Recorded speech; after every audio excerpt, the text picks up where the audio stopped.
Já estamos no ar? Já estamos.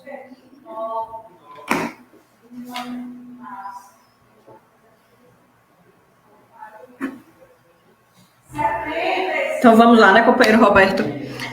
Bom, boa tarde, né, a todos e a todas que nos acompanham. Hoje nós estamos aqui no nosso terceiro encontro do ciclo de formação aqui do Agreste.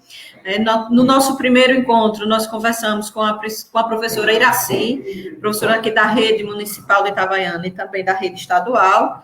No nosso segundo encontro foi com o professor Dudu, ex-presidente da CUT, e hoje nós vamos aqui conversar um pouquinho sobre concepção e prática sindical e outras demandas mais atuais do movimento sindical e da vida dos trabalhadores, né, com o professor Roberto Silva. Ele é vice-presidente do Sintese e presidente da CUT Sergipe. Então, Roberto, aí, muito obrigada por aceitar o convite, sejam bem-vindos, e vamos aí iniciar o nosso ciclo de formação aqui, fazendo uma abordagem, Roberto, sobre o que seria essa concepção de prática sindical, para que depois a gente atualizasse mais, né, a nós, professores e demais trabalhadores, no movimento sindical atual e nos nossos desafios.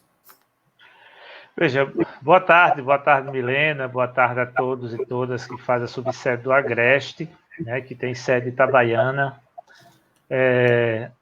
Esse é um debate que é muito importante para a organização do movimento sindical, não só no Brasil, mas no mundo inteiro, né?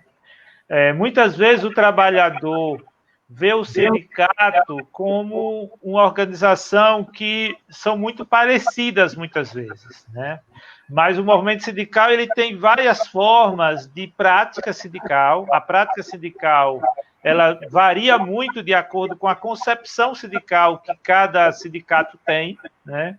Dentro do movimento sindical, nós temos uma organização centrada em tendências sindicais, tendências políticas sindicais, onde a prática ela se baseia exatamente nessa forma de pensar a condução da luta, né? Eu diria, para ficar mais fácil essa questão da prática, todos nós, o movimento sindical em geral, cutista, vamos dizer assim, para afunilar um pouco mais essa discussão, todos nós temos como horizonte a conquista do socialismo, uma sociedade de iguais, onde não existe exploradores nem explorados, que todos sejam respeitados pelo trabalho que desenvolve e valorizados pelo portal. Entretanto, o caminho para chegar ao socialismo é um caminho que os sindicatos eles divergem qual é o caminho, qual é a tática que vai ser utilizada para chegar ao socialismo. Isso é a prática sindical. A prática sindical ela vai variar, porque às vezes as pessoas ficam, mas sindicato tal não é igual a sindicato tal, né? Tem sindicato que não faz luta, tem sindicato... Às vezes a gente se depara com situações, às vezes, complexas, exato, como essa, mas o trabalhador precisa compreender que isso faz parte da prática daquele sindicato, né? Por mais que todos almejem e desejem a conquista do socialismo, que é a estratégia, mas a tática, o caminho para chegar ao socialismo, ele acaba divergindo, né? Em relação aqui ao Sintese, que é o sindicato que nós estamos, o Sintese tem uma prática sindical, uma prática combativa, né, que acaba fazendo muita raiva e muitos inimigos nesses municípios Sergipe afora, né? Mas é essa prática sindical que o Sintese, dentro da CUT, eu diria, é um sindicato referência para o movimento sindical em Sergipe. Porque nós temos uma prática sindical extremamente combativa, que não abrimos mão dos direitos dos trabalhadores, independentemente qual seja o partido, o gestor e o partido político, e seja na administração, o que importa é a defesa dos direitos. E é isso que muitas vezes a gente acaba vendo algumas direções sindicais acaba se confundindo nessa questão da autonomia sindical, né? A autonomia sindical em relação a partido, em relação a gestor, em relação a patrão, ela é fundamental, porque na hora que o sindicato ele se confunde com o partido, se confunde com o patrão, com o gestor, a defesa do trabalhador tem que ser a prioridade do sindicato, acaba ficando secundarizada. Então, isso é muito importante. Aí, às vezes, a gente também se depara com a outra situação. Mas você é filiado ao PT, né? Ou é filiado a um outro partido, ao PSOL, etc. Mas isso, uma coisa é eu, enquanto cidadão. Enquanto cidadão, eu posso votar em quem eu quiser, eu posso fazer campanha para quem eu quiser, eu posso me filiar ao partido que eu quiser, mas enquanto dirigente sindical, eu preciso ter uma prática que tenha como prioridade a defesa do trabalhador. E isso, muitas vezes, a direita ela usa de forma bastante capciosa, exatamente para confundir os trabalhadores, né? Que há uma confusão entre sindicato e partido. O dirigente sindical tem todo o direito de se filiar a um partido político, mas ele tem que ter a clareza qual é o seu papel enquanto dirigente, que é a defesa do trabalhador, independentemente do partido esteja no poder. Eu não tenho dúvida, para encerrar essa questão, que dos momentos difíceis, inclusive de confusão junto à base do Sintese, foi o momento em que Marcelo Deda foi governador de Sergipe.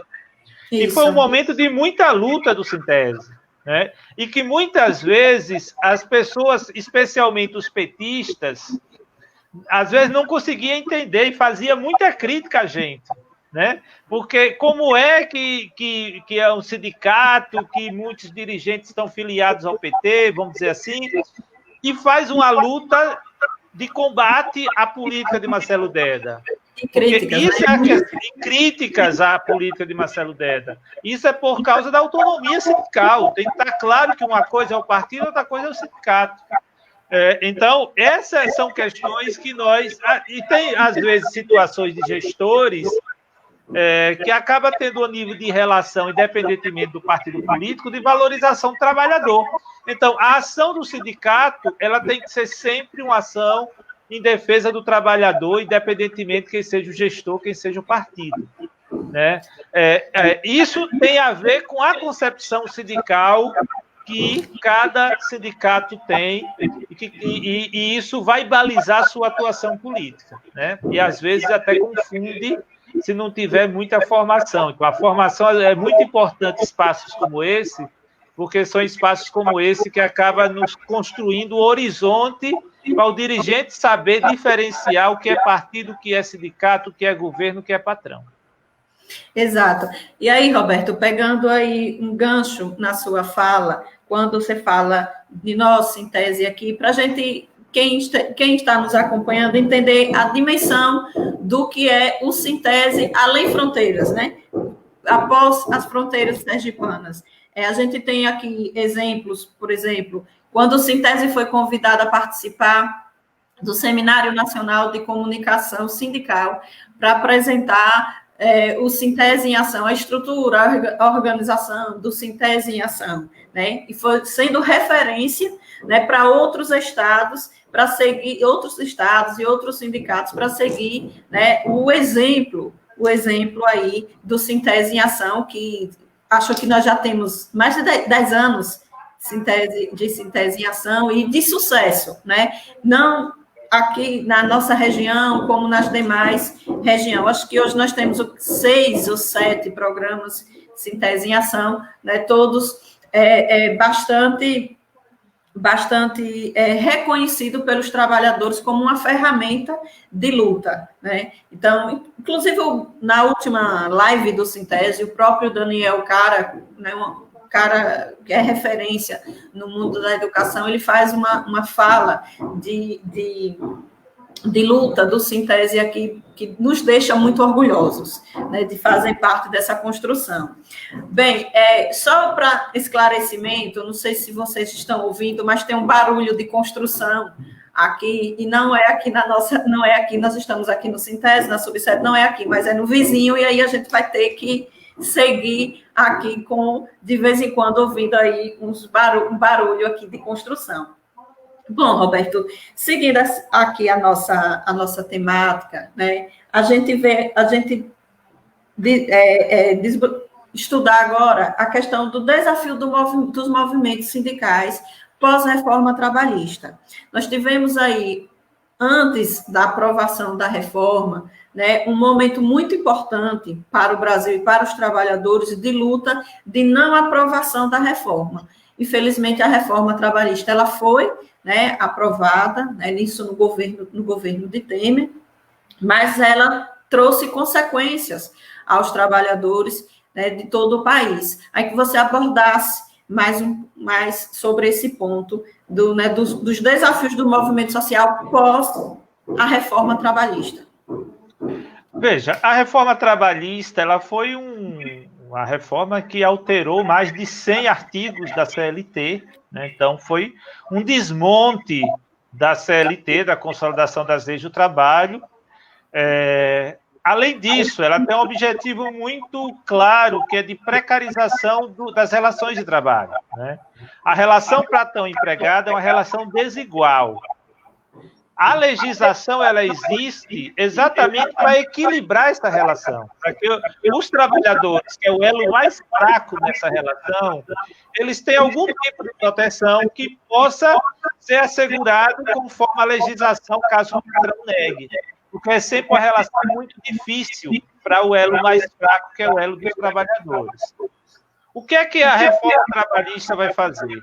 Ela vai flexibilizar as relações de trabalho, é um termo bonito para dizer negar direito, destruir direitos trabalhistas, e construir um processo de terceirização generalizada das relações de trabalho. Fruto da reforma trabalhista, nós temos hoje um processo já de quarteirização e de uberização das relações de trabalho, né? Inclusive entre os professores. Nós já temos em alguns municípios do Brasil e outros países, professor Uber. Professor Uber é aquele professor que ele é chamado para trabalhar se um professor qualquer ficar doente. Por exemplo, professor da Rede Municipal de Carira. O professor ficou doente, pegou Covid, por exemplo, vai ficar 14 dias em casa, então a prefeitura liga para o Uber, o professor Uber, e ele vem trabalhar 14 dias. E aí ele só vai receber pelos 14 dias de trabalho.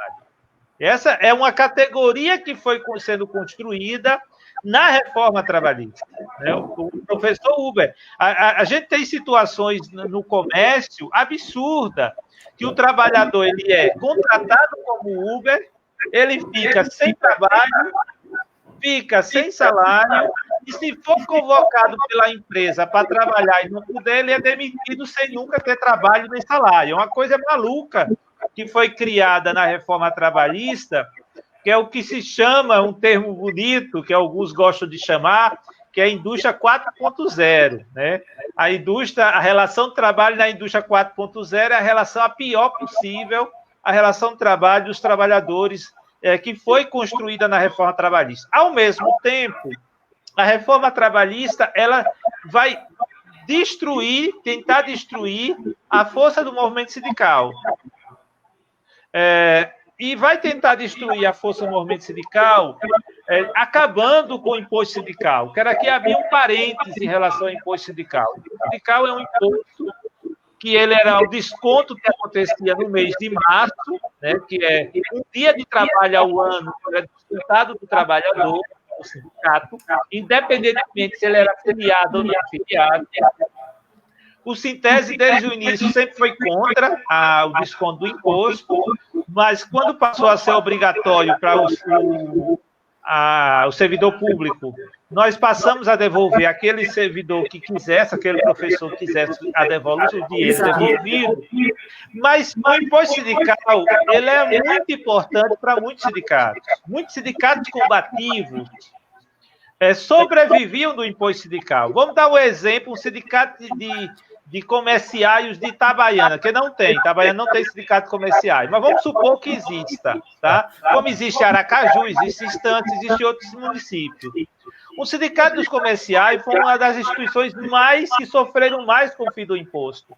Porque o trabalhador que está ali trabalhando ao lado do patrão, na hora que ele assina a ficha de filiação ao sindicato, ele é demitido no outro dia. É assim que acontece. Então, o imposto sindical, ele servia para que o sindicato tivesse algum recurso e ele tenha condição de sobreviver durante o ano para defender os trabalhadores, para fazer a negociação coletiva, para defender direito, mesmo com um número baixo de trabalhadores sindicalizados. Porque nós temos um número muito baixo de sindicalizados no Brasil, mas isso é em função também da não estabilidade do trabalho. A ausência de estabilidade acaba colocando os trabalhadores, especialmente da iniciativa privada, os sindicatos que mais sofreram com o fim do imposto sindical. Ou seja, os patrões, eles com a reforma trabalhista, além de flexibilizar as relações de trabalho, eles também viram as entidades sindicais enfraquecerem, especialmente aquelas de luta, enfraqueceram porque passaram a não ter recursos para poder manter sua sede, fazer ato, pagar funcionário, pagar internet, ou seja, tem uma estrutura para ser mantida no ambiente sindical que para isso precisa de recurso. E o sindicato sobrevive com o dinheiro dos trabalhadores, né? No caso nosso, do Sintese, nós não sofremos tanto o impacto do fim do imposto sindical, porque o sindicato nunca precisou do imposto para manter a luta.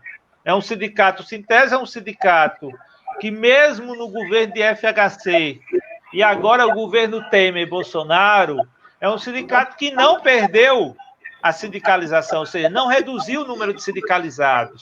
Os professores continuam acreditando no sindicato pela forma que conduz a luta. É aquela coisa que eu falei agora há pouco, da nossa concepção e prática sindical. Você é uma concepção e prática combativa, que está sempre ali defendendo o direito do professor, independentemente das condições, isso dá credibilidade, né? Além disso, temos uma situação que o sindicato privado não tem, que é a estabilidade do servidor público. A perseguição política que existia no passado e não tem. Né? Qual é a grande dificuldade que nós temos hoje? Os professores contratados temporariamente. É um grupo de professores que estão contratados de forma precária, dentro da lógica da reforma trabalhista, e que nós vamos ter que fazer luta pelo concurso público, porque se tem professor precisando de professor contratado, é melhor que tenha um concurso exatamente para ter a estabilidade e trazer esse companheiro, essa companheira para a luta, para a resistência, sem ter o medo da perseguição e ser demitido no outro dia pelo prefeito, porque está fazendo luta por valorização e condições de trabalho, né? Então, a reforma trabalhista, ela trouxe sérias consequências para o mundo do trabalho, né? Além de flexibilizar as relações de trabalho, retirar direito, colocar o trabalhador em situação de dificuldade, e ela também enfraquece o movimento sindical, porque esse é um dos objetivos do governo, dos golpistas, né, que deram o golpe para tirar a Dilma. Um dos objetivos era enfraquecer o movimento sindical, que foi um dos setores que mais lutaram contra o golpe que estava em curso em 2016, que retirou a Dilma da presidência. Certo. Queria aqui aproveitar, dar uma boa tarde, né, aos companheiros que estão aqui nos acompanhando, a professora Rita, Nazaré, Iraci, Gênesis, Ivaneide, Gilvan e Altaneide, né, que está aqui acompanhando a nossa live. Roberto, falando nos desafios do movimento sindical, com a reforma trabalhista, e você puxou uma pauta que a gente está vivenciando muito agora nesse período de quarentena, nesse período de pandemia, que é a questão dos professores contratados.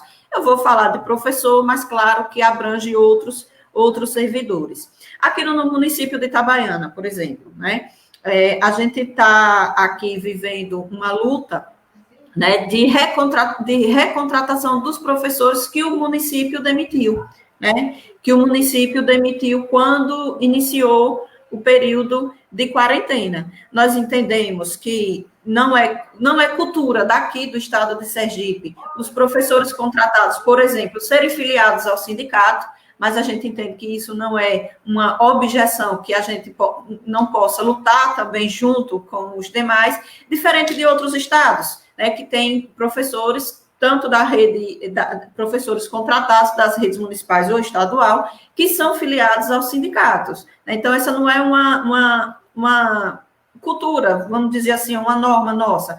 Mas, assim, agora, vivendo nesse período esse período de quarentena, a gente vivenciou muito isso, não só aqui em Itabaiana. Eu falo em Itabaiana porque é o nosso maior município, é um município que, quando as coisas acontecem, o foco é maior, mas em demais municípios a gente ouve diversos cenários. Né? Você acompanhou isso, inclusive, você acompanhou isso conosco, inclusive, em audiências no Tribunal de Contas, de municípios que exoneraram os professores e servidores, depois recontrataram, mas com diminuição de salário, né, com algumas restrições que nós somos totalmente contrários. Então, assim, abordar esse tema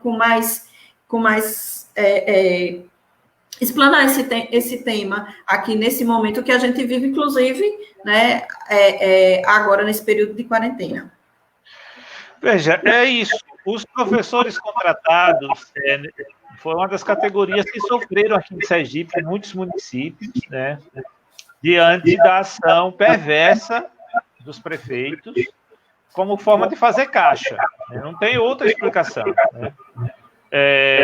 Nós, inclusive, fizemos uma intervenção junto ao Tribunal de Contas, tivemos audiência com o presidente do tribunal, tivemos audiência com o conselheiro que está com processo, tivemos audiência com o Ministério Público Especial de Contas, no sentido de que tivesse uma decisão para que os prefeitos fossem obrigados a pagar os salários retroativos desses trabalhadores, bem como respeitá-los enquanto profissional da educação.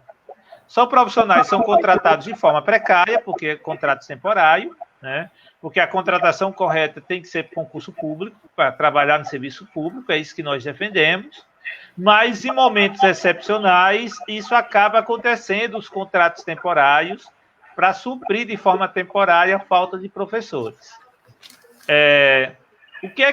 Qual o cenário que se apresenta em alguns municípios? O caso de São Cristóvão, aqui, por exemplo.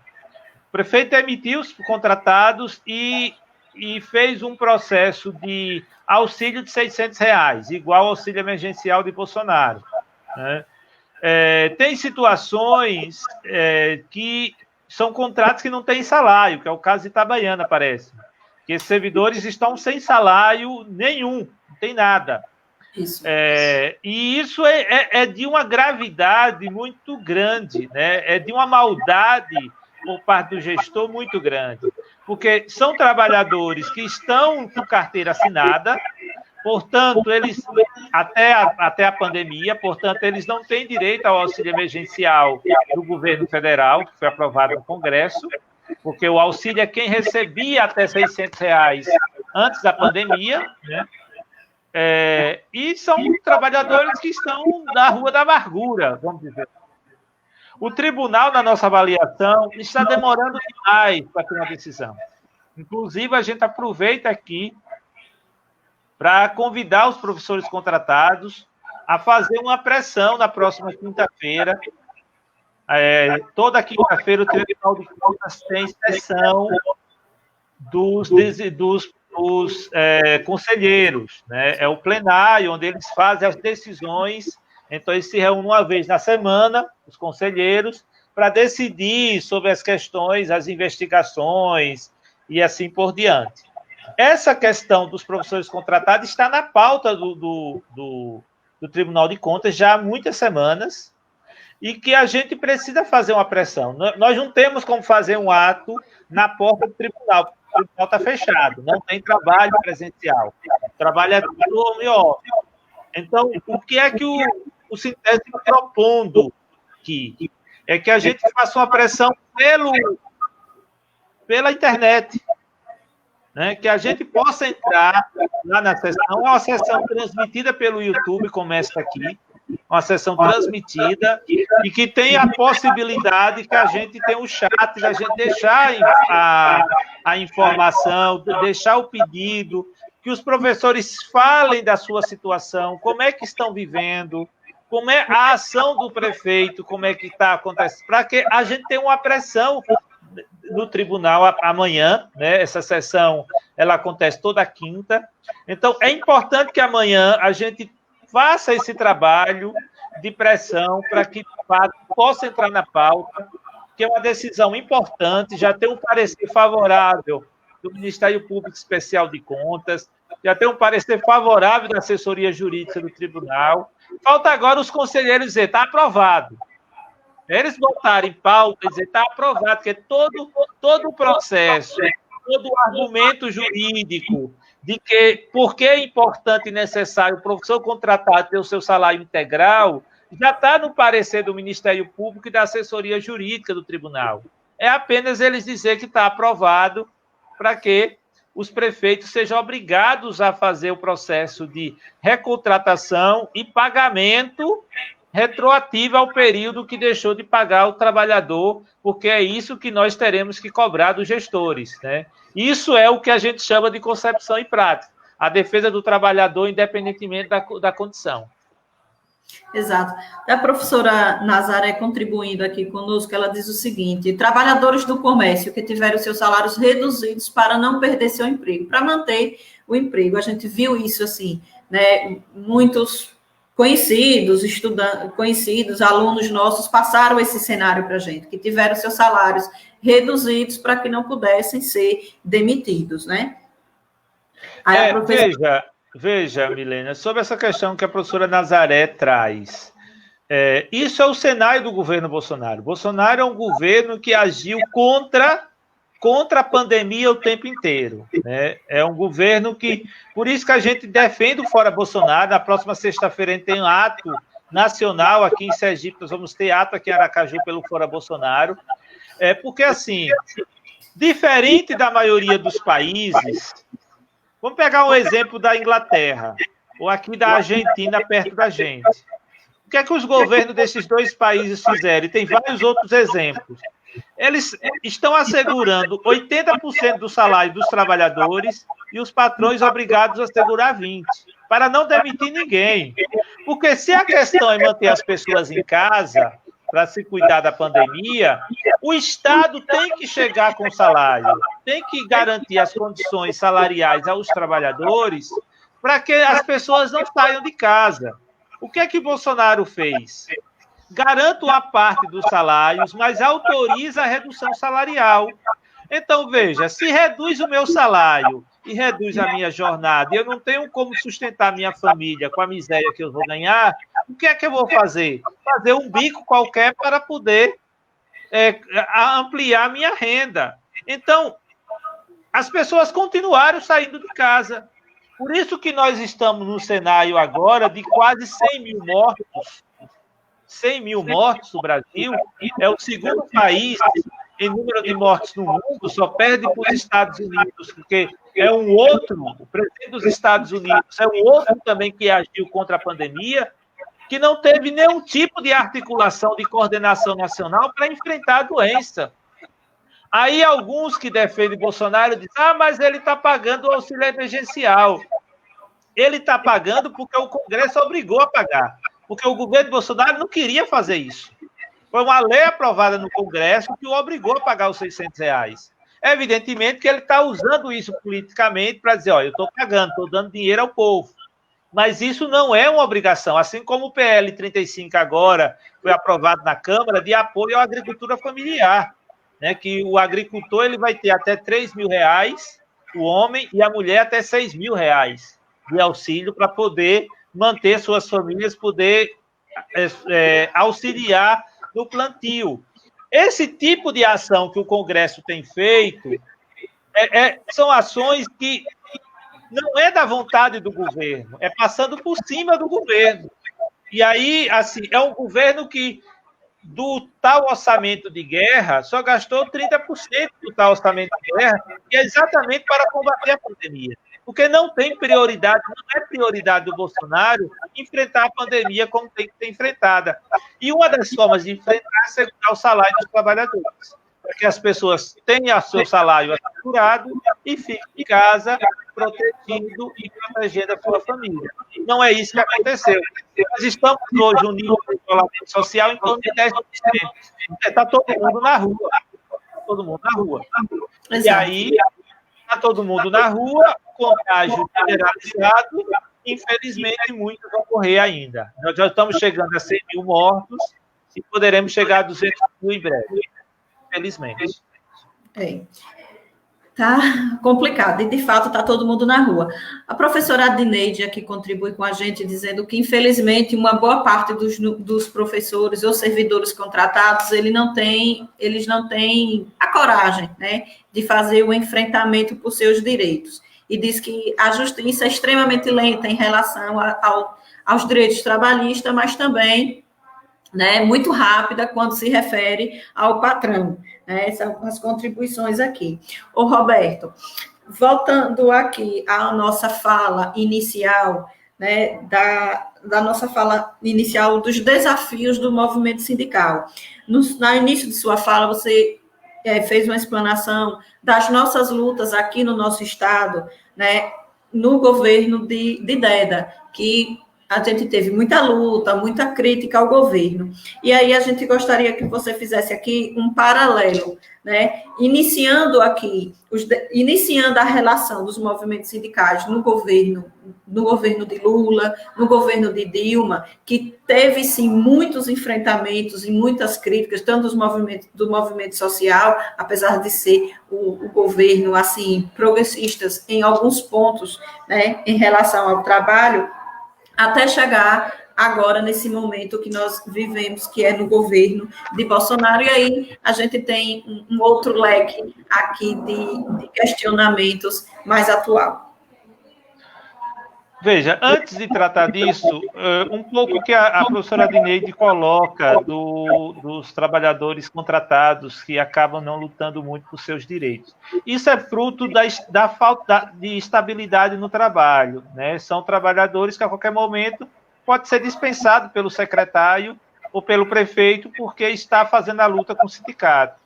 E daí a importância do sindicato exatamente para fazer a defesa, como a gente está tentando construir essa decisão para assegurar os direitos desses trabalhadores. Caiu um pouco aqui a internet. Isso. Em relação à questão do governo Lula e Dilma, a gente tem a seguinte avaliação, que a gente poderia ter feito mais. O movimento sindical poderia ter feito mais. Essa é uma autocrítica que hoje está pacificada dentro inclusive da própria CUT. A CUT nacionalmente tem essa avaliação que poderia ter feito mais.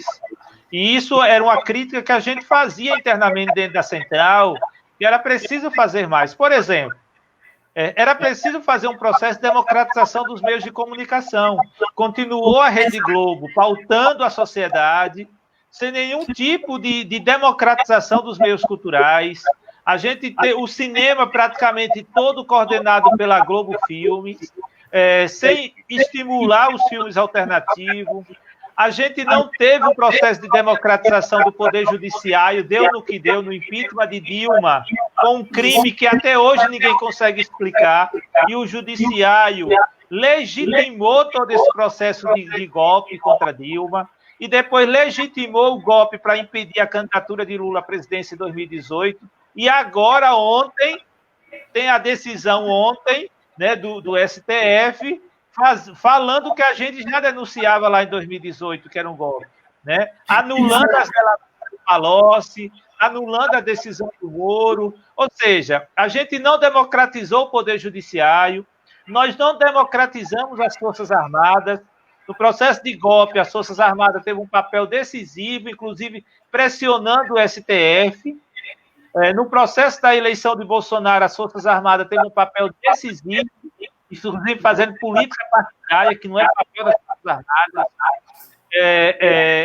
por exemplo, a Venezuela fez um trabalho de democratização das Forças Armadas, fazendo um processo de formação de direitos humanos, formando generais, formando o alto escalão das Forças Armadas numa perspectiva da defesa da pátria e do povo, e não dos interesses externos, dos interesses da burguesia, do grande capital. Nós não conseguimos fazer a reforma tributária para a taxação das grandes fortunas e taxar menos os trabalhadores, porque hoje nós temos um sistema tributário extremamente perverso, que o trabalhador paga muito imposto e os ricos não pagam nada, porque o imposto que eles pagam, eles embutem no preço dos produtos que nos vendem. Então, eles não pagam nenhum tipo de imposto. Eles são apenas repassadores de imposto, o empresariado. Então, nós temos um processo que poderia ter feito muito no governo Lula e Dilma. E o movimento sindical, as centrais sindicais, elas poderiam ter feito muito de cobrança e de pressão para que a gente tivesse... A internet de Roberto está falhando. Vamos aguardar aí alguns instantes para ele retornar. Oi. Acho que a internet caiu. Qual o cenário que a gente está enfrentando hoje? É um cenário de desmonte total dos direitos, né? E aquilo que conseguiu avançar no governo Lula e Dilma está sendo desmontado pelo governo Bolsonaro, né?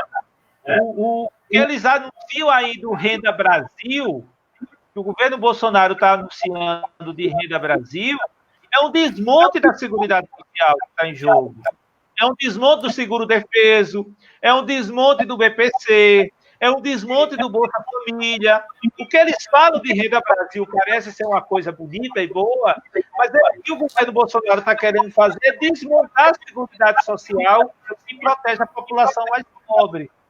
Então, se a gente tivesse feito uma série de reformas, reforma da comunicação, do judiciário, reforma tributária, de fato correta, taxando as grandes fortunas, quem ganha mais paga mais, quem ganha menos paga menos, ou não paga. Então, o processo de democratização das Forças Armadas que continuou intocável. Hoje se tem uma avaliação hoje que os governos estaduais não têm nenhum tipo de inserção sobre a polícia militar, porque os altos comandos das polícias militares são bolsonaristas, seguem a orientação bolsonaristas. Isso é fruto de quê? Da ausência de uma política de democratização das Forças Armadas e uma formação diferente da formação para matar, né? Da formação da repressão, porque esse é o modelo e o formato que vem desde a ditadura militar. Então, tinha muito a ser feito durante o governo Lula e Dilma, mas, infelizmente, não foi feito. Mas isso eu avalio que essa autoavaliação que hoje nós fazemos, enquanto centrais sindicais, enquanto Central Única dos Trabalhadores, avalio como importante. Antes tarde do que nunca. Né? Isso, dentro da CUT, antes tarde do que nunca. Dentro da CUT, nós representamos uma corrente política chamada de articulação de esquerda.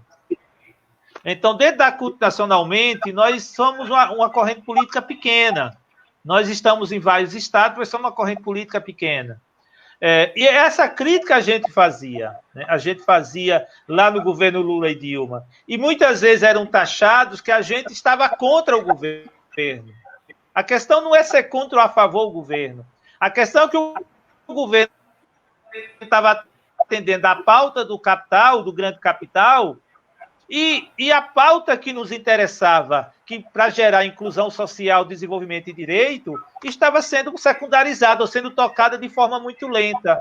E aí veio o golpe, Dilma saiu, entra Temer, começa o processo de desmonte, e agora com Bolsonaro esse desmonte está se aprofundando, e com o Guedes, que é o ministro da Economia, à frente do Ministério, isso é mais do que nunca, a pauta do Guedes é a pauta do desmonte dos direitos, e assegurar aí o interesse do grande capital, porque ele é um agente do capital financeiro, e está a serviço desse setor da sociedade.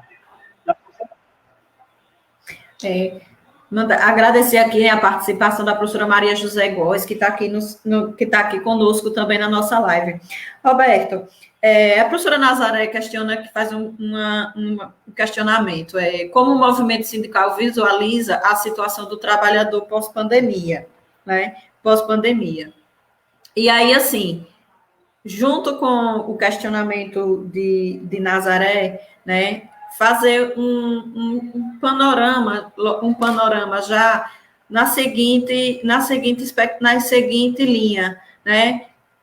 Governo Bolsonaro, né, e o movimento social. E quando eu falo aqui movimento social, falo dos trabalhadores do país, né? Como a gente pode visualizar assim, essa situação na pós-pandemia, ou até agora, né? Até agora a gente já está visualizando, né? Que é um desmonte em cima de desmonte. Mas como você, como presidente da CUT, né, que dialoga com os outros presidentes de outros estados, né, que tem que vê um cenário fora aqui do estado de Sergipe, como vocês vêm avaliando esse período, esse movimento? Veja, o companheiro do que esteve aqui a semana passada tem uma frase que é muito interessante. Nunca está tão ruim que não possa piorar. Certo? Ele falou algumas vezes, daí isso semana passada, isso. Pois é. Eu penso igual, eu acho que a situação dos trabalhadores vão piorar, e vão piorar muito no pós-pandemia. E isso vai depender muito da nossa capacidade de reação e de luta. Eu estou tratando disso porque, assim, nós estamos no cenário. A CUT Sergipe está fazendo muita ação de rua, muita luta já nesse cenário de pandemia. Mas a gente tem alguns estados que os companheiros e as companheiras têm um entendimento diferente, entende que tem que continuar no isolamento e não tem que fazer nenhum tipo de ação de rua, certo? Só que esses espaços como esse, eles são importantes, claro, que é um espaço de diálogo com o trabalhador, mas a ação de rua é o que gera pressão junto ao lado de lá, né, aos nossos inimigos de classe. Qual o cenário que se apresenta para nós? É o cenário da crise. É um pouco do que ocorreu na greve do metrô de São Paulo.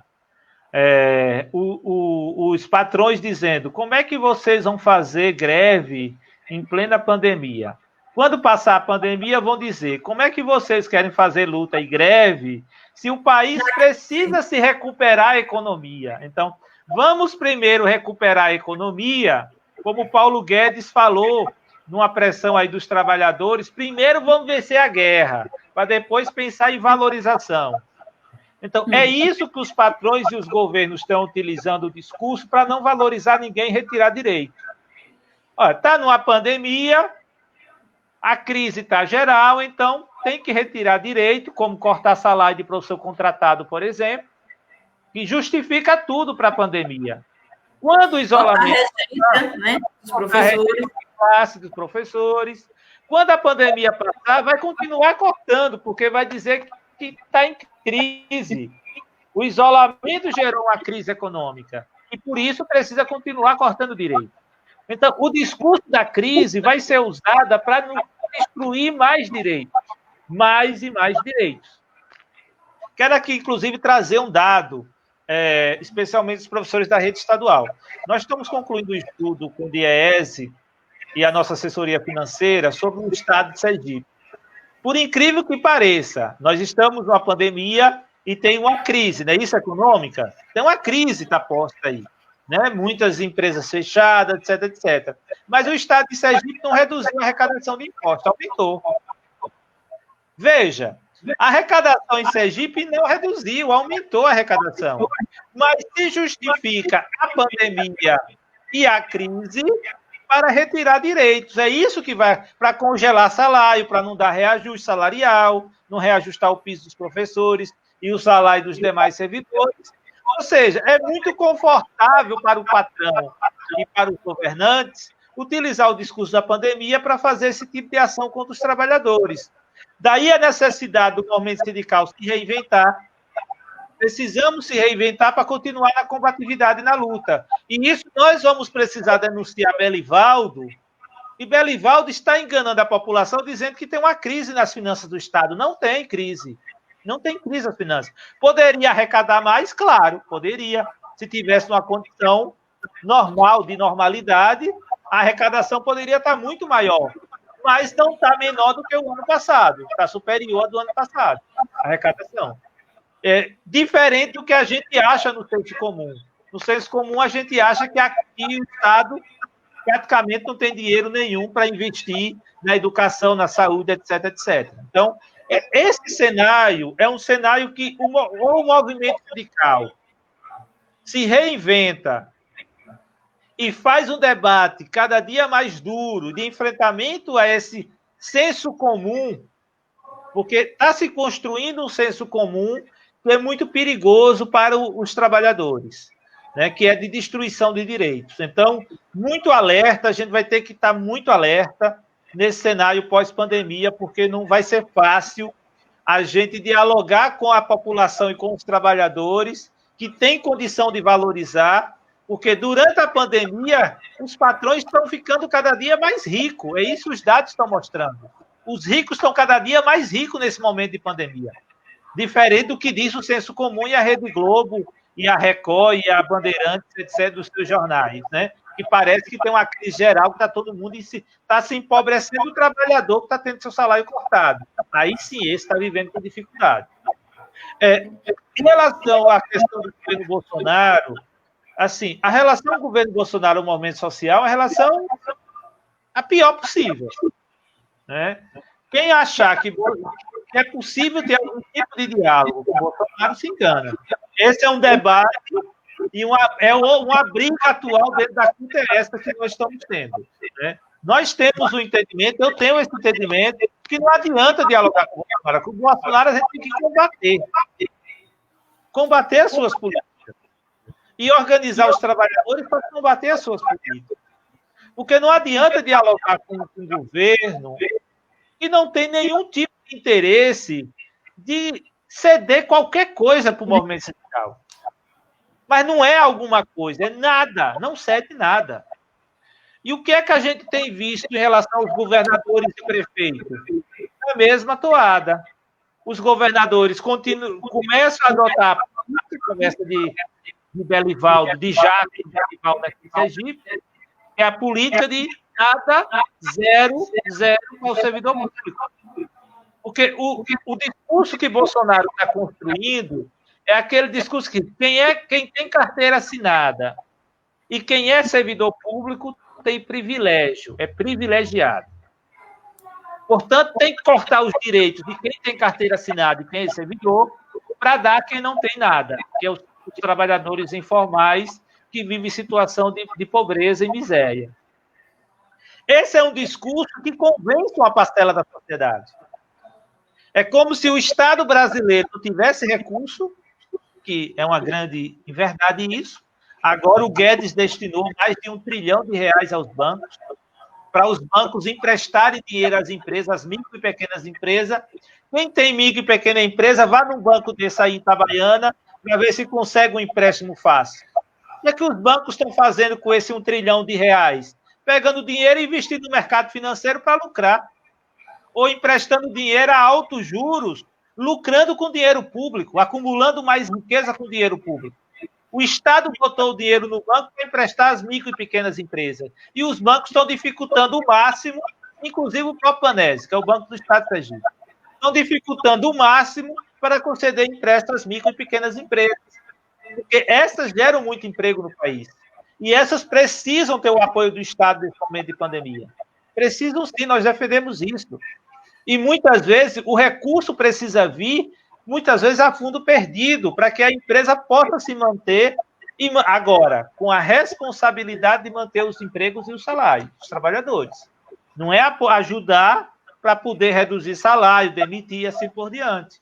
Mas é um governo que, assim, trabalha sempre para atender os ricos e dificultar ao máximo a vida dos mais pobres. E é isso que está, assim, retomando a pergunta da professora Nazaré, que está em curso. O discurso de que somos privilegiados, porque temos carteira assinada ou somos servidores públicos, e é preciso retirar direitos da gente, porque somos privilegiados, para dar às pessoas em situação de informalidade. Ou seja, o Estado se desresponsabilizando para destruir mais direitos trabalhistas. E por isso que a gente tem medida provisória em cima de medida provisória, cada medida provisória tem uma mudança na CLT. Aí muda um artigo da CLT, vai destruindo direitos a cada dia. É uma medida provisória, quando você para estudar uma medida provisória, você faz entender. Aí vem outra, que aí o que você estudou já não vale mais. Acho que na sua fala agora, Roberto, você já venceu os pontos que a gente teria aqui como pauta, que seria os desafios do movimento sindical. Acho que você já deu conta disso, né? E aí, assim, nós já estamos aqui já quase uma hora, viu, de bate-papo aqui. Mais uma vez, agradecer as pessoas que estão aqui conosco, a professora Isabel Barreto, companheira Magalhães, lá de Campo do Brito, né? Agradecer. Mas, assim, Roberto, não tirando o foco, mas só... Né, abrindo aqui um parênteses aqui sobre falando questão de trabalho, de direito de trabalhador, a gente recentemente aí a gente lançou uma luta muito grande, né, em defesa do novo Fundeb, né? Em defesa do novo Fundeb, nós tivemos uma vitória, claro, né, na sua aprovação, mas a luta não acabou, né? A gente tem tido esse cuidado aqui de ter conversado com os professores, quando os professores dizem assim, pelo menos o Fundeb agora é um problema menos. Não, professora, não é bem assim, né? A gente ainda tem muita coisa ainda a discutir e a lutar ainda em defesa do novo Fundeb. Paralelo ao Fundeb, que ainda não acabou, ainda tem agora uma nova questão que que está sobre votação, que, assim, se já foi aprovado, eu tô desatualizada, quero que você atualize aqui, que é a questão do reajuste do piso, né? Existe aí uma forte tendência, né, de mudar a nomenclatura, eu vou chamar assim, de reajuste do piso salarial dos professores. Então, assim, no finalzinho aqui da nossa live, dessas duas informações, faça a sua avaliação desses dois pontos, e as informações pertinentes aqui aos professores e professoras que nos ouvem. Veja, em relação ao novo Fundeb, antes de entrar aqui nessa live, a comunicação da CUT Nacional me pediu até um áudio, que eles estão fazendo uma matéria longa sobre o novo Fundeb, e eu vou passar aqui um pouco que eu coloquei no áudio para a comunicação da CUT Nacional. O Fundeb foi uma vitória, não tenho dúvida disso. A pressão dos professores no Brasil inteiro aos deputados, inclusive eles acreditavam que eram perfis falsos, como os bolsonaristas fazem, né? Porque muitos professores criaram perfis no Twitter, no Facebook, no Instagram, para dialogar com os deputados do Brasil inteiro. Milhões de professores fizeram uma rede mesmo de pressão e que eles foram pressionados a fazer aquela votação estrondosa de praticamente 100% aprovando o novo Fundeb. Entretanto, tem muito caminho ainda pela frente. Dizer aos professores que precisa muita vigilância, certo? Ainda no Senado, tem muita estrada para o Fundeb se concretizar, o novo Fundeb ser real. Foi aprovado na Câmara. O Rodrigo Maia queria dar um golpe no segundo turno, porque quando aprova no primeiro turno, o segundo turno é só proforme da votação, que são aprovados em 2 turnos. Então, o Rodrigo Maia queria tirar o custo-aluno de qualidade, que o custo-aluno de qualidade é um elemento muito importante do Fundeb, que o repasse do recurso se dá não só pelo aluno, mas também para assegurar as condições que as escolas precisam para ter uma educação de qualidade. E o custo-aluno de qualidade beneficia principalmente as escolas do Nordeste e do Norte. São as escolas em pior qualidade de ensino, estruturais mesmo para o ensino, são as escolas do Nordeste e do Norte. Então, nós vamos, e uma parte desses recursos do custo-aluno, qualidade, as escolas do Norte e do Nordeste do Brasil vão se beneficiar um pouco mais, né? Mas a turma ficou esperta e o Rodrigo Maia não consegue dar esse golpe para retirar o custo aluno de qualidade do Fundeb. A PEC foi para o Senado. O relator do Senado foi o Flávio Bolsonaro, que manteve o texto, porque a pressão, percebeu que a pressão ia ser grande, no relatório manteve o texto. É bem provável que no Senado ela seja aprovada a PEC, o projeto de emenda à Constituição, do jeito que foi aprovado na Câmara, ok? Mas ainda tem mais coisa, porque a PEC não vai para a sanção presidencial, ela é sancionada pelo presidente do Senado. É o presidente do Senado que sanciona as emendas à Constituição. Agora, depois da PEC, vai ter que ter uma lei regulamentando como vai funcionar o Fundeb. Como vai funcionar o custo aluno qualidade, como as escolas do Norte e do Nordeste vão receber mais recursos do que as escolas do Sul e Sudeste, que tem uma condição estrutural melhor do que a nossa. Ou seja, tem muita coisa para ser regulamentada ainda. E aí onde está o perigo? É o processo de regulamentação. A lei que vai regulamentar o Fundeb. O Fundeb que acaba esse ano tem a Lei 11.494, que é a lei que regulamentou, que ela perde a vigência agora, 31 de dezembro. Nós vamos precisar de uma outra lei. E essa lei vai para a sanção do presidente. Bolsonaro pode vetar uma série de avanços que a gente conseguir implementar na lei da nossa pressão. Então, aí depois os vetos de Bolsonaro vai para votação de novo no Congresso, que pode ser derrubada ou mantida. Então, tem muita pressão ainda pela frente, que precisa a gente estar alerta.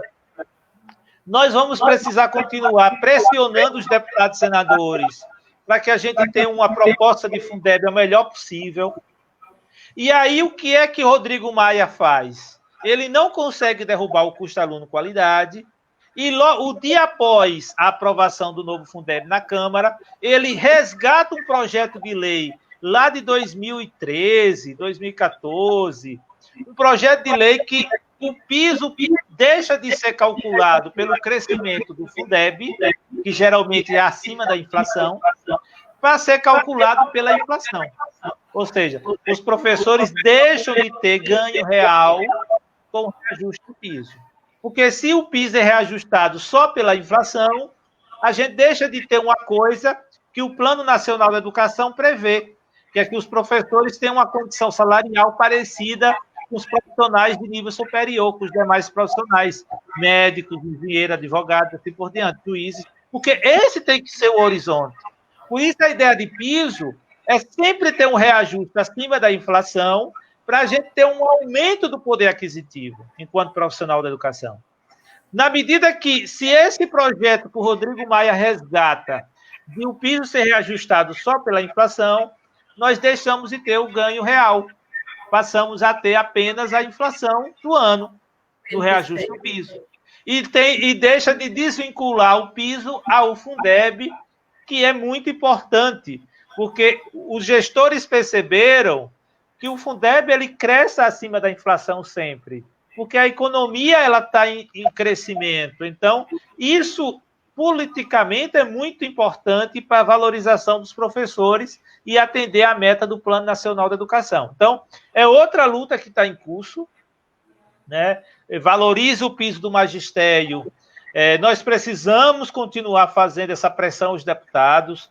O Twitter do Sintese está colocando lá a pressão. A CUT tem um site chamado Na Pressão, que as pessoas podem acessar esse site da CUT. Lá a gente escolhe o estado e a gente tem a relação dos deputados e senadores, o Twitter, o Facebook, o Instagram, o telefone, o WhatsApp. E a gente pode estar mandando diretamente a mensagem aos deputados para que possam rejeitar esse PL que o Rodrigo Maia está querendo aprovar, alterando a forma de reajuste do piso dos professores. Será uma grande derrota se isso for aprovado. Nós vamos conseguir uma vitória no Fundeb e vamos conseguir uma derrota no piso. É aquela coisa que eu falei há pouco. Servidor público ganha bem, é privilegiado, professor é privilegiado. Portanto, vamos retirar direito. É esse debate que está em curso e que a gente tem que ter muita capacidade de resistência para não perder o que já conquistamos. Exato, então, assim, ainda tem muito chão, muita luta e necessariamente muita resistência dos trabalhadores e dos professores. Roberto, para a gente finalizar a nossa live, né, que quando no início você já colocou aqui que você tem outras pautas, que foi o dia inteiro extenso de muitas reuniões, é uma coisa mais para a gente mesmo, professor aqui. Recentemente, o governador do estado, Belivaldo, em 2 entrevistas à rádio, né, daqui do estado, ele manifesta, né, o interesse do governo de retorno às atividades das escolas no final de setembro, né, no final de setembro. Pós anúncio do governador, a gente vem observando que tem muitos municípios que incorporaram essa fala do governador e estão já se manifestando, né, nesse possível retorno às atividades, né? A gente aqui na região do Agreste, a gente vê isso com muita preocupação, porque a gente não vê, né, condições sanitárias, né, ou condições ideais das nossas escolas, tanto da rede estadual como das redes municipais, de receber e como será esse retorno, né? Como será esse retorno? A gente vê isso com muita preocupação. Acho que o foco dos municípios agora no Covid é dizer que as coisas estão melhorando ou estão mais calmas, porque eles estão dando muito foco ao número dos curados, mas o número dos contaminados ainda continua aumentando assustadoramente. Né? Ontem mesmo eu estava lendo uma matéria no Brasil de Fato que no país ainda o número de mortos, né, em 24 horas passa de 1.000 pessoas. Tanto que você já disse aí que nós já estamos aí chegando a 100.000 mortos. E 100.000 mortos é um número muito, muito drástico, né, para a gente. Então, assim, alguns professores nos procuram querendo uma resposta concreta, né? E aí, volta ou não volta? A gente não tem como dar essa resposta aos professores e professoras. Mas eu acho que o sentimento é esse, é um sentimento de muita preocupação nessa fala do governador e nesse suspiro nessa incorporação dessa fala que os municípios abrangeram. Né? O que é, você como vice-presidente do Sintese, como é que está, você vem percebendo isso, como é que está esse cenário, assim, no Estado, né? Porque a gente tem muito contato com os daqui, mas fora o Agreste, como é que está esse sentimento? Veja, de fato, o dia hoje foi puxado, né? A gente teve, além de vice-presidente do Sintese, presidente da CUT, eu agora sou coordenador do Fórum das CUTs do Nordeste. Então, eu tive uma reunião pela manhã muito interessante, muito proveitosa com o DIEESE aqui das CUTs e com o DIEESE Nacional, para a gente pensar em política de desenvolvimento para o Nordeste e de intervenção direta no Consórcio Nordeste. Né? A gente entende que o Consórcio Nordeste é um espaço que os governadores estão discutindo política lá e que a central sindical está de fora de um espaço que a gente precisa intervir diretamente. Também a gente teve uma discussão aí do ato da próxima sexta-feira do Fora Bolsonaro, que nós vamos estar fazendo na Praça General Valadão a partir das 8 horas, aqui em Aracaju. Aproveito para convidar quem puder estar vindo, ajudar nesse processo. A saída de Bolsonaro é necessária para que a gente possa enfrentar essa crise pandêmica de saúde, econômica e social que o Brasil passa. É fundamental, um governo que não tem nenhum tipo de articulação de comando do país, né? E também a gente está pensando agora há pouco em uma reunião com a comunicação, pensando exatamente nisso que você tratou, Milena. Como o Sintese vai dar resposta a uma coisa muito grave, que é essa de anúncio de retorno das atividades em setembro, de forma irresponsável. Eu responderia essa pergunta. Irresponsável tratar em retorno de aula presencial sem pensar numa série de fatores. Porque, assim, quais as condições sanitárias que as escolas de Sergipe têm para retorno de aulas presenciais. Nem as privadas têm. A maioria das escolas privadas não tem condição sanitária, de espaço, de banheiros, de salas de aula para retorno de aulas presencial neste momento. Não tem. Eu desafio. São poucas as escolas privadas que têm condições para retorno de aula presencial. As públicas, as escolas públicas, muitas são espaçosas, que têm terreno, mas as condições sanitárias são terríveis. Vai precisar contratar pessoal de limpeza, pessoal de apoio, vai precisar fazer obras estruturantes dos banheiros, na entrada da escola, vai precisar ter processo para desinfecção de papel, porque como é que vai se dar o uso de papel se é um agente transmissor do vírus? Tá? Vai precisar trabalhar com distanciamento social. Como é que se vai trabalhar distanciamento social numa escola que funciona manhã, tarde e noite? Com alunos manhã, tarde e noite. Como é que trabalha distanciamento social? Os transportes, né? O transporte dos estudantes, como é que vai ser desinfectado na ida e na volta no transporte do estudante?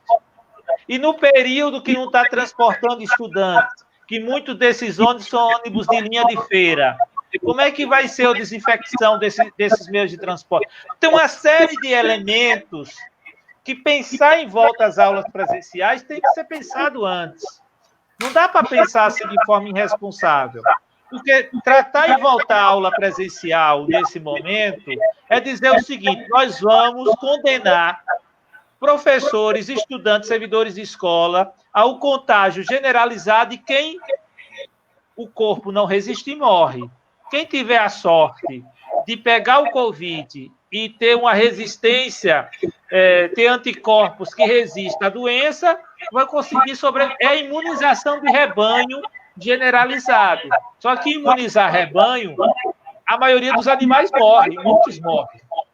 E é isso que vai acontecer no processo de retorno da forma como se está pensando o Brasil afora. Porque o que a gente está vendo nos demais estados é retornar do jeito que as escolas estão, do jeito que o transporte está, do jeito que os banheiros estão. Porque a maioria dos banheiros das escolas públicas joga um balde de água no intervalo de um turno para outro, no vaso sanitário. Né? E aquele cheirinho que todo mundo conhece. Quem já entrou em escola pública sabe como é.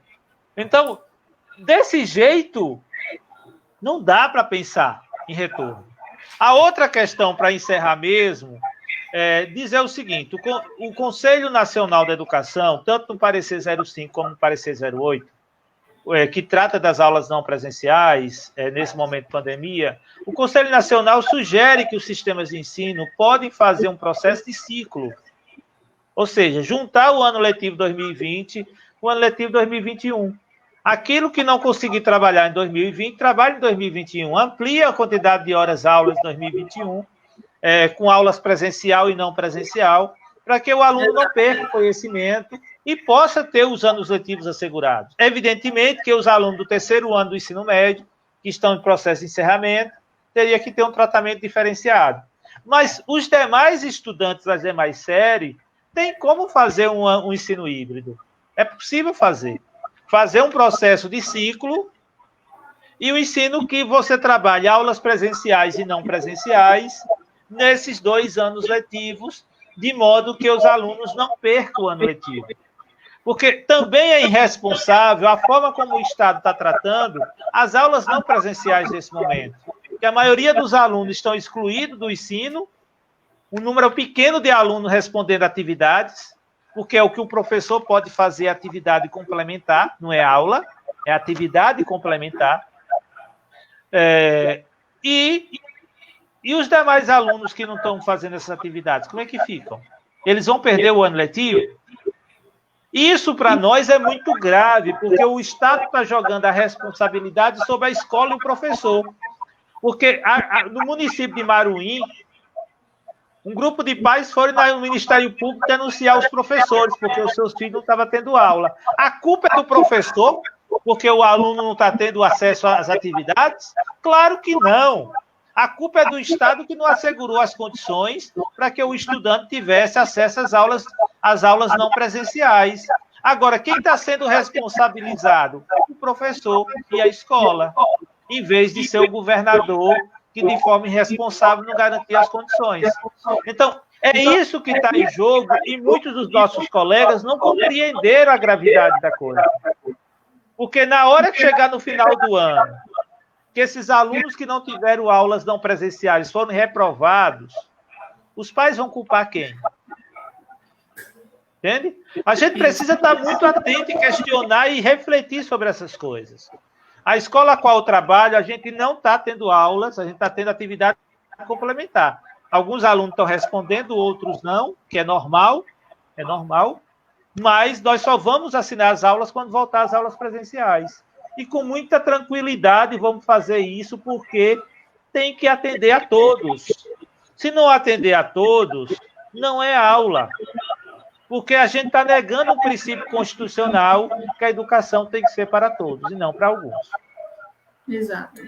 Exato. É um momento desafiador para todos nós, né? E a gente precisa ficar atentos a todas as demandas, né, que vêm. Roberto, agradecer enormemente a sua participação aqui na nossa live, né? Dizer que na próxima quarta-feira, às 16 horas, vamos dar continuidade ao nosso ciclo de formação, será com a professora Ivonete, né, presidente do Sintese, aqui, então, já deixem agendados, né, para não esquecerem. Próxima quarta, às 16 horas, nós estaremos com a continuidade com Ivonete. Agradecer enormemente a todos e todas que nos acompanharam hoje, né? Eu agradecer ao Glaudson está aqui presente, né? Nosso querido Glaudson, a professora Magalhães, a Ivaneide Braga, que está aqui, sua ex-vizinha de Itabaiana, né? Então, a todos e a todas, muito obrigada. Né, dizer que esse é um momento que a gente tem que priorizar as nossas vidas e a vida das nossas famílias, né?